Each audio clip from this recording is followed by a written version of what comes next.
E o presidente Lula disse que pode ligar para o presidente norte-americano Donald Trump depois da COP30 se uma nova reunião entre negociadores do Brasil e dos Estados Unidos sobre o tarifaço não estiver marcada até lá. Lula deu uma entrevista coletiva antes de receber chefes de Estado que já estão em Belém para eventos da Conferência do Clima.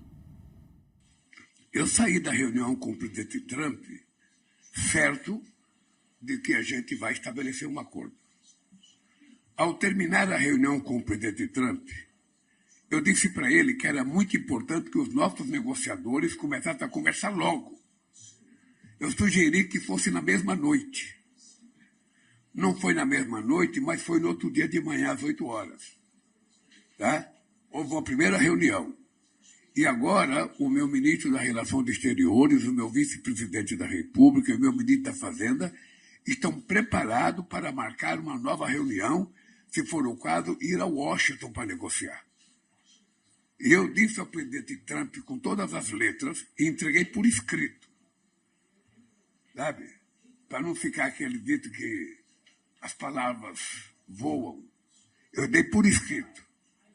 Nós queremos que ele abra mão das punições aos nossos ministros da Suprema Corte e nós queremos que as taxas sejam zeradas para a gente começar a discutir do zero.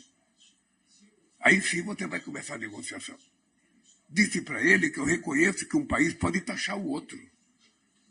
Eu estou cansado de assinar coisa taxando outros países. Mas no limite da compreensão e no limite estabelecido pela OMC. Por exemplo, o limite máximo da OMC para você cobrar imposto de um país é 35%. Ele chegou a colocar 50%, com base numa inverdade. Então, isso está colocado. Tá? Eu, quando terminar a COP, se não tiver marcada a reunião entre os meus negociadores e os negociadores do Trump, eu vou ligar para o Trump outra vez. Porque ele tem o meu telefone e eu tenho o telefone dele. Então é o seguinte, o interesse é meu de negociar. Então, ao terminar a COP, se não tiver tido a reunião, eu não terei nenhum problema de ligar para o presidente Trump, não terei nenhum problema de ir a Washington, não terei nenhum problema de ir a Nova York, e espero que ele não tenha nenhum problema de vir ao Brasil. Nós somos as duas maiores democracias do mundo ocidental. E, portanto, quanto mais respeito a gente se tratar, quanto mais cordialidade a gente passar para o mundo, será melhor para os Estados Unidos e melhor para o Brasil. Mariana Almeida, é importante não deixar cair no esquecimento, né? Deixar para amanhã.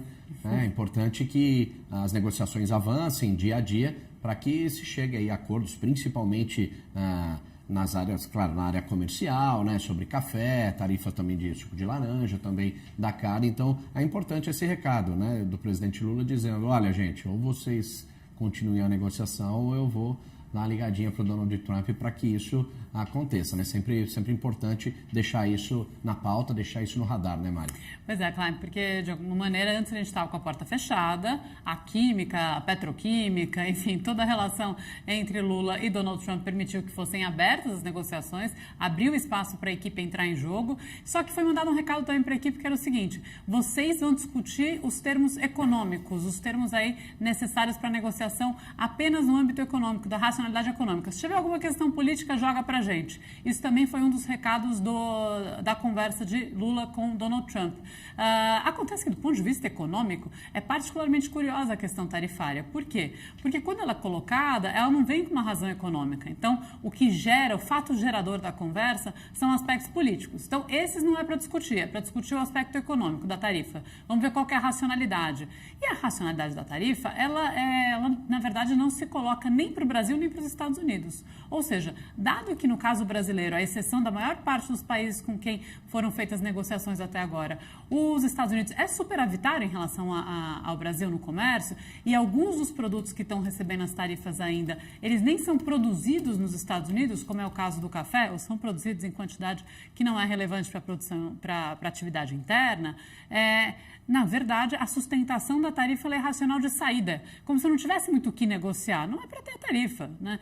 Claro, tem outros aspectos que podem entrar no jogo, mas aí volta a ser um pouco político. Vamos falar de legislação das Big Techs, vamos falar de terras raras, que tem um efeito aí que não é só investimento, mas é longo prazo e organização aí de modelos que são políticos e econômicos de exploração desses minerais. Então, tem uma camada que talvez esteja difícil de entrar realmente na mesa no campo técnico, apenas técnico. Do ponto de vista das tarifas, a situação econômica é mais fácil de resolver. Agora, para quem está fazendo essa negociação do lado americano, tem um certo constrangimento de dá para assumir essa facilidade, é só abrir mão, o que a gente vai empurrar por aqui? Então, a negociação ela precisa voltar à luz, precisa prosseguir, porque no Brasil, de fato, está emperrando exportação. Agora, tem que achar qual vai ser essa solução econômica que vai minimamente criar uma narrativa, que é isso que os Estados Unidos precisa agora para poder sair dessa encalacrada que aparentemente não tem nem mais a intenção política de continuar empurrando.